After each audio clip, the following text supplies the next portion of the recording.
আজকে আমাদের রেসিপি পটল পোস্ত।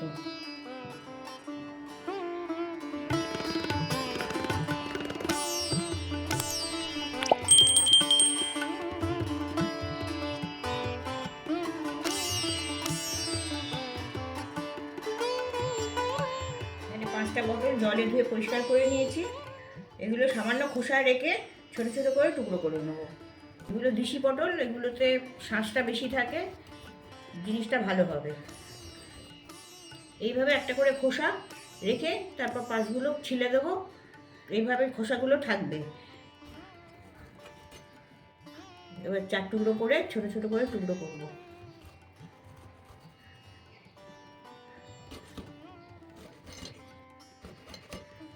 এইভাবে টুকরো করে নিচ্ছি। প্যানে সর্ষের তেল দিচ্ছি 3 চা চামচ।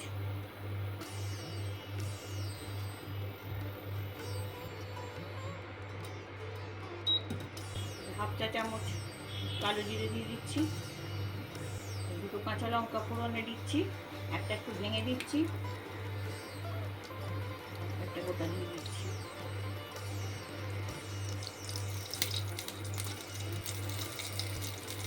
যে পটলগুলো কুচিয়ে রেখেছিলাম সেগুলো দিয়ে দিচ্ছি।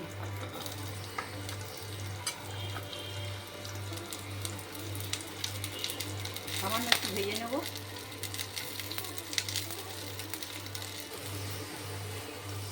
পটলগুলো হালকা লাল রং ধরেছে, পটলটা ভাজা হয়ে গেছে। এবার আমি 1 কাপ জল দিয়ে দিচ্ছি।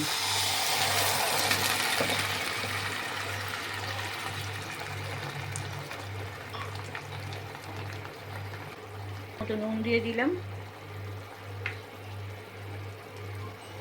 হলুদ দিচ্ছি, 1 চা চামচ সর্ষে বাটা দিয়ে দিচ্ছি। 2 চা চামচ পোস্ত বাটা আছে, দিয়ে দিচ্ছি। আমি 5টা পটল নিয়েছিলাম, 2 চা চামচ পোস্ত বাটাই ঠিক আছে। আর যদি পটল কম বেশি থাকে তাহলে পোস্তটাও একটু কম বেশি করে নেবেন। সর্ষে বাটাটাও সেইভাবেই দেবেন, সেই মাপে।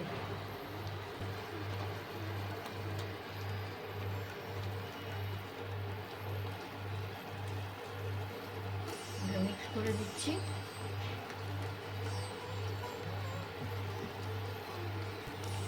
ওভেনের আঁচটা কমিয়ে দিচ্ছি। একটা কাঁচা লঙ্কা কুচুনো দিয়ে দিচ্ছি, সেই সঙ্গে 3টে গোটা কাঁচা লঙ্কা দিয়ে দিচ্ছি। এবার আমি একটু ঢাকা দিয়ে দেবো।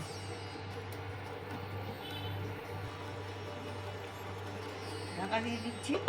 5 মিনিট মতন রাখবো, পটলগুলো যাতে সেদ্ধ হয়ে যায় ঠিক মতন সেইভাবে। 5 মিনিট পরে ঢাকনাটা খুলছি।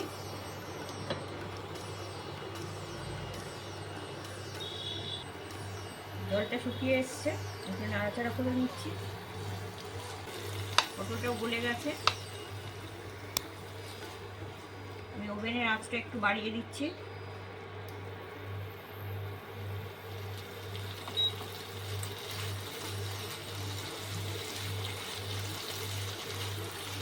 নাড়াচাড়া করে নেব।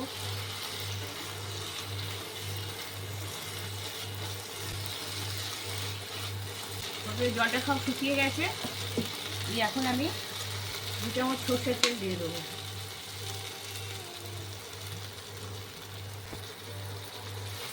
মাখিয়ে দেবো সবটা।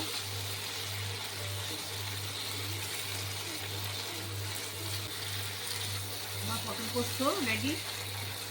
গরম ভাতের সঙ্গে শুকনোভাবে মেখে খেলে খুব ভালো লাগবে।